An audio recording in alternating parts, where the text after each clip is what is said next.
So, there's a topic on my mind that I've been thinking about the past couple days, and it's very, very simple to figure out, and it's very, very easy to understand.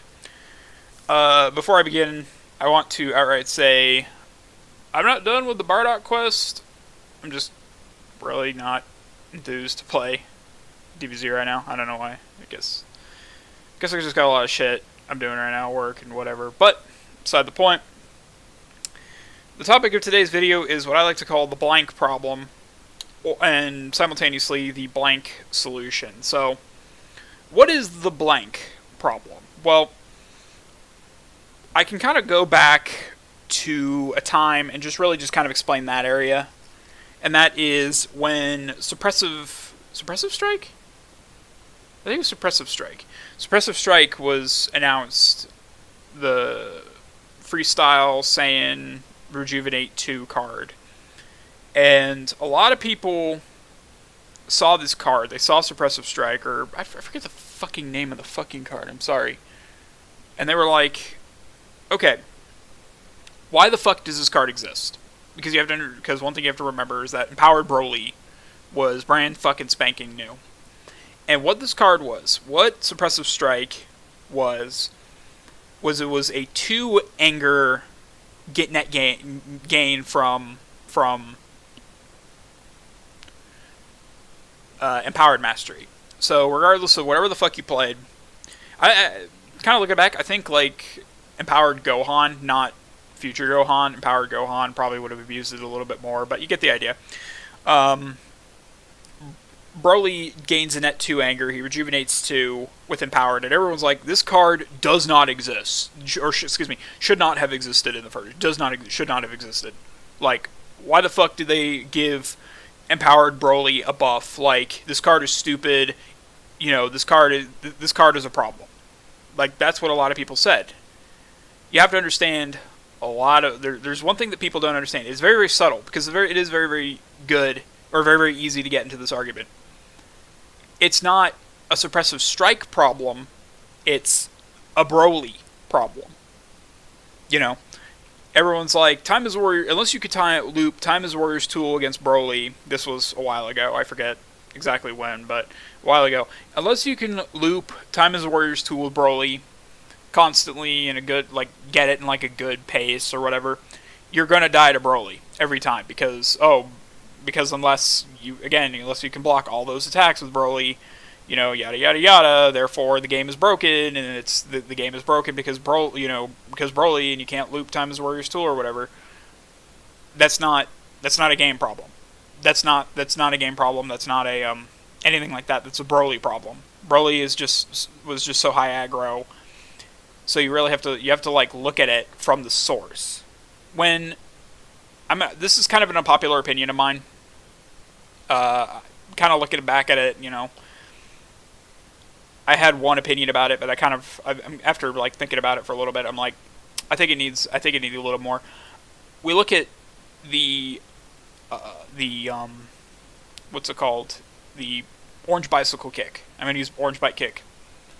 To me, nerfing Orange Bike Kick to 3 was enough to stop the burn tactic. But in my opinion, beforehand, or I don't know, I guess I could probably re-go with the opinion. To me, it was less of a bike kick problem and more of a torching drill problem. A lot of people will probably be like, what do you mean, torching drill problem?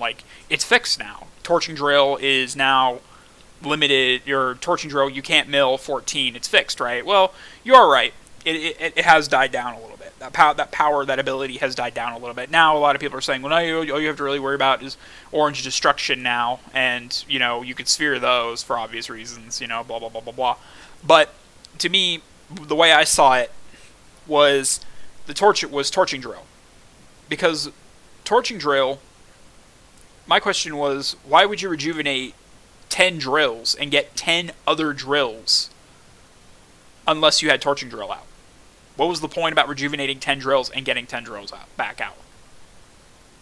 And the answer is, and the more I really thought about it, I kind of changed my perspective. And here's the thing: to me, it wasn't just torching drill. Now that I'm kind of thinking about it, it's like it's not torching drill. Torching drill, it really isn't the problem. It's it was both. Like if you nerfed bike kick, I could see that it would probably be a little bit stronger. Like because you can rejuvenate. Oh, I rejuvenate 5 drills. Get 5 other drills out. 5 constant other drills out. But most drills in this game right now are constant. You know, I think orange attraction drill is like the first like non-constant drill that has surfaced since FanZ took over.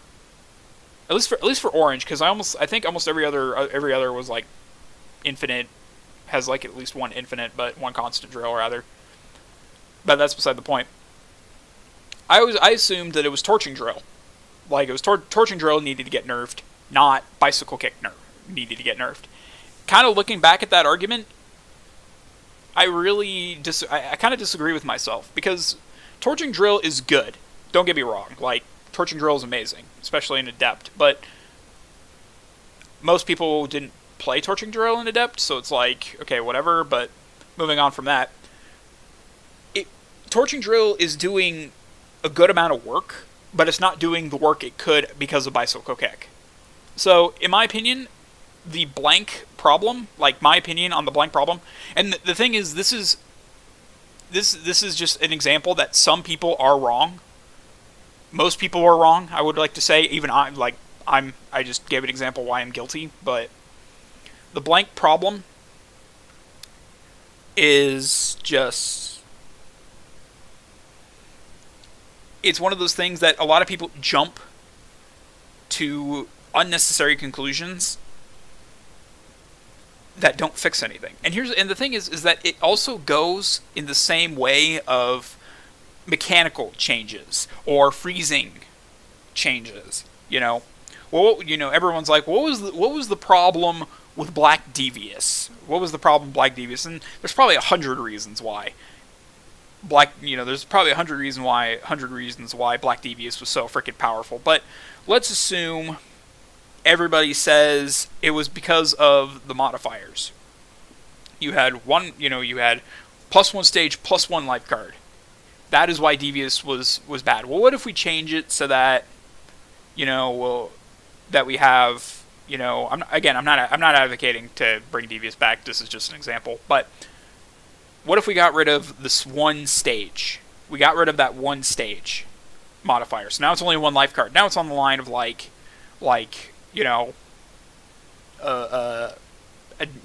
resolute and adaptive. It might not actually, that 1 stage might not actually be the thing, which brings me to my second thing, the blank solution. So the blank solution works exactly the same way as the blank problem, but instead of attempting to fix it, per se, it's a weak argument. So what is a blank solution? The blank solution is just, it usually comes into the form of just run blank. What do you mean by that? Just run blank. Unleashed is absolutely kicking everybody's ass. Just run Cooler Ally. Just run Cooler Ally. What was like the big one? What was like the big argument as of recently? If Reflection or if Orange Mill has got you down, just run 3 spheres so you don't have to worry about that destruction. Just run blank. I think it was during the oppressive. Here, let me do some research before I do that. During the oppressive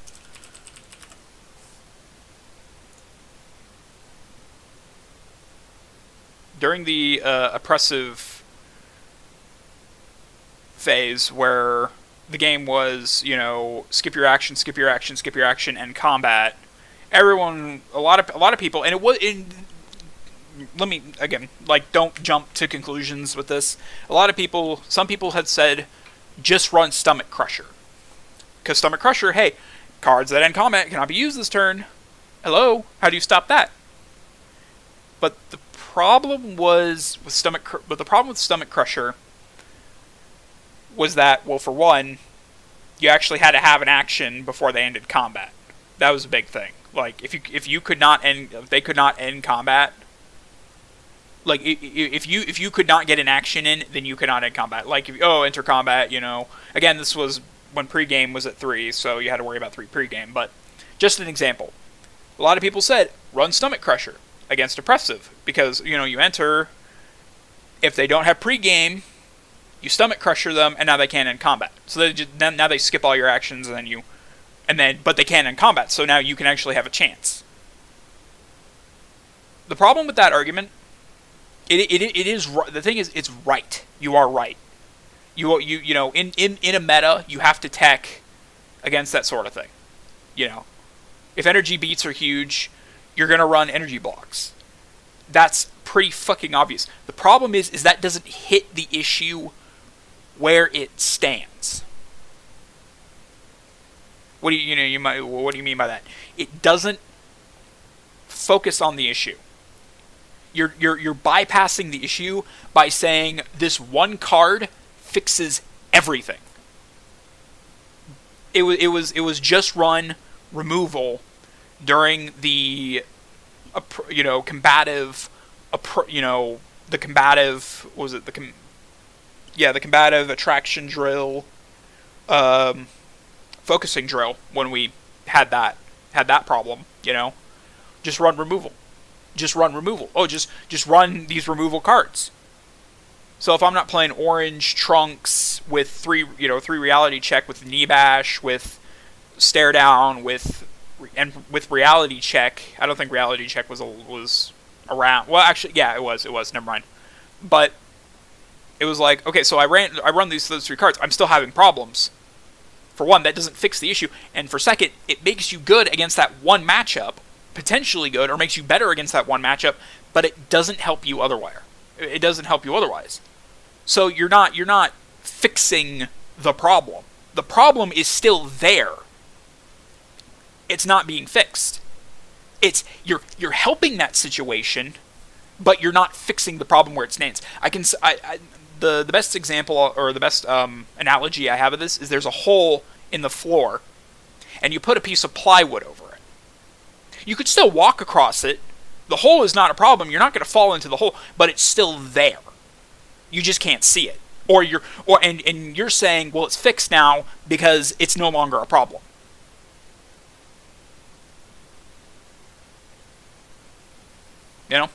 That's the entire analogy. The blank problem is blaming a singular card, for another card's problem. A blank solution is pointing to a card that doesn't fix a problem to begin with. So how do we circumvent this? How do we get around the blank problem and the blank solution without using the blank solution? And the answer is quite simple. You need to look at the problem where it stands, where it's coming from. And a lot of players, myself included, don't look at that. They don't look at it that way. They think blank is overpowered for blank reason, but they're not looking at a card. Going back to Suppressive Strike, when Empowered got frozen, the argument that Suppressive Strike was an overpowered card blew away. It disappeared. People still use it. I've seen people use it all the time on Octagon, but what made it quote unquote overpowered, what people blamed it for, disappeared. It was gone, and now we have this game. Now it's like, oh, is Suppressive Strike even here anymore? And the answer is no. I mean, it is, but you get the idea. It's not a problem card. It's not a problem card because of something else. The blank solution is just get out of the mindset. Players need to get out of the mindset, myself included. They need to get out of the mindset of just run blank. I could run Stomach Crusher, sure. I could, going back to the Stomach Crusher oppressive argument, sure, I could enter combat and I can run Stomach Crusher, and then my opponent skips all their actions. But if my opponent has that pregame, because again, pregame was at 3 at that time, I'm just kind of in one big ass circle. I'm not doing anything. Like nothing's changing. you know? And it all goes back to the argument. You need to look at it from the source. If an MP is absolutely dominating the game and it's absolutely destroying, you need to stop blaming the cards. You need to look at it from the start. If Black Delay in Mischievous Deborah is ridiculously good, then it's fucking ridiculously good. Like, but, and it's like, well, Black Delay in Mischievous Deborah is disgusting because Deborah gets an extra, potentially three actions over you. Because Mischievous, Mastery, Aggressive Sword Drill, and Deborah. And then he has Delay. That's 4 discard. That's potentially 4 actions over you, potentially. Then we need to nerf Mischievous, or we need to nerf Delay, or we need to blame all these other cards. It's like, but what's the source problem? What is it? Is it Deborah? I'm not saying Deborah needs to be nerfed. I'm just giving off this example. Like, well, how do we go around this? And the answer is not just run blank. Just run blank card. Just run Future Gohan, enter combat, and then you're good. Like, no, like that, because you're not tackling where because again, you're not tackling the source. You're saying pick the alternative. And the thing is, you are right. You are correct. And you should tech against what is good. But the problem, but sometimes it's not enough just to tech. Sometimes you need more. Sometimes you need more. I'm not saying that this game needs to be, every card needs to be nerfed to all hell, and anything that's good that needs to be nerfed to all hell. I'm one of those guys that I'd prefer things to get buffed than they would to get nerfed. I'd rather, erratic weak shit to make it better than nerf strong shit to make it weaker. But in my opinion, there are times where if something's causing problems, the best route is to scale it back. That's what they did. That's what they did with Absorption Drill and Punt. That's what they did with Bicycle Kick. They did that to stop what is super good, but at the same time they didn't. But again, by saying just the simplest solution doesn't fix the problem. I can give 100 analogies. There's the floor and the wall analogy, and you just put a piece of plywood over it. Your car's check engine light turned on, and you put a sticker over it. You can't see it. It's fixed, quote unquote, but it's still there. So I guess you could say, short answer, find the source of the problem and use the more effective method. Or the most effective method isn't always just the run blank. Because, sure, Future Gohan stops everything, technically, but it doesn't stop enough, It's not enough, So I gotta scale things back. You got it, and to me this is just one of those arguments that it's not like emphasized with anything. It's not one of those things where it's like, oh yeah, this guy said it and pissed me off. It's just, to me, it's just kind of it's the truth. You can tech all you want, but if it's still breaking the game, it still needs to go. I'm talking in redundancy right now at this point. It's a recursive loop. Look at the problem. Don't look at this, don't nerf around the problem. Overwatch, a game I play called Overwatch, did this a lot. Has done this a lot. Probably will do this a lot. They nerf around the problem to quote unquote fix the problem, but it doesn't actually fix the problem. So, short answer: don't nerf around the problem, and don't try to cover it up. I don't know. To me, this is just a kind of food for thought video. There's really no other emphasis other than just think about it before you go off on retro or make your own damn video or start challenging people to just run counters, or it's take a step back, figure out what's going on, and try to fix it. So, or not try to fix it, but try to understand that sometimes the best thing we can do is just wait for the devs to do something about it. Even if that's the case, just think about it before you start ranting. Think about it before you start going off. And with all that said, my name is Joey. See you all next time.